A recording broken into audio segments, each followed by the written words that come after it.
ya? Pernah. Pernah ya? Oke.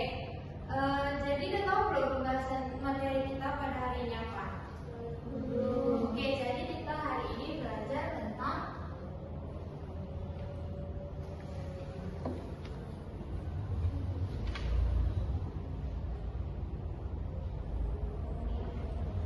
gaya gesek. Oke, jadi sebenarnya gaya gesek itu adalah gaya yang muncul.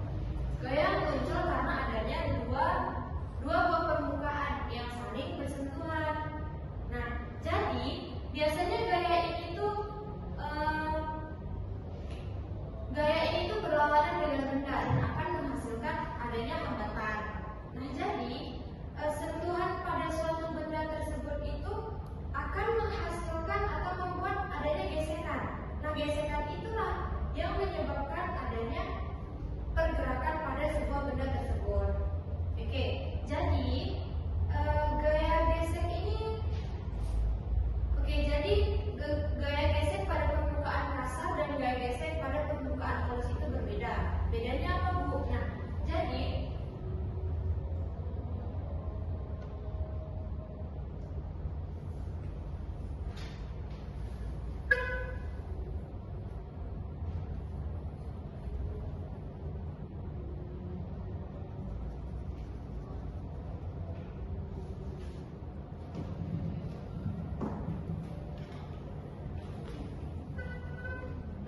jika permukaan dasarnya itu kasar, maka gaya gesek yang diperlukan juga semakin besar karena akan memerlukan dorongan yang semakin besar.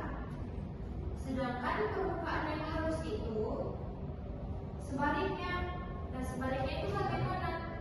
Jika permukaan yang kasar memerlukan gaya gesek yang besar, maka permukaan yang halus ini memerlukan gaya gesek yang lebih kecil. Jadi dari kedua tersebut sudah dapat kita bedakan. Nah, ternyata gaya gesek ini memiliki dua jenis.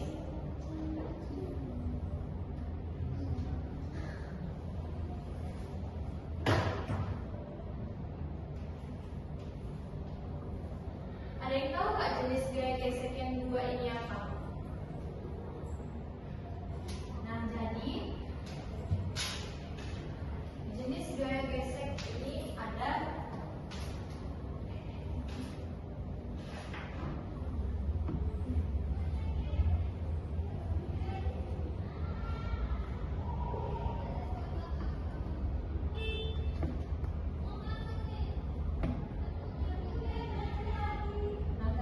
gaya gesek statis dan gaya gesek kinesis. Jadi minggu ini kita akan membahas gaya gesek statis dulu. Nah, bedanya gaya gesek statis sama gaya gesek kinesis ini apa? Nah, jadi gaya gesek statis ini adalah gaya yang terjadi saat benda yang bergesekan itu tidak bergerak atau dalam keadaan diam. Contoh dari gaya gesek statis ini apa? Dalam kehidupan kita itu terdapat seperti yang kalian bilang tadi, kalian pernah mendorong meja. Nah, jadi diamnya benda ini karena kita berikan dorongan, maka meja ini akan bergerak. Nah, ini termasuk dari gaya gesek statis. Oke, jadi sedangkan gaya gesek kinetis ini adalah gaya yang terjadi sebalik dari gaya statis. Nah, dia muncul ketika benda yang bergesekan itu bergerak. Contoh dalam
adanya koefisien yang terletak antara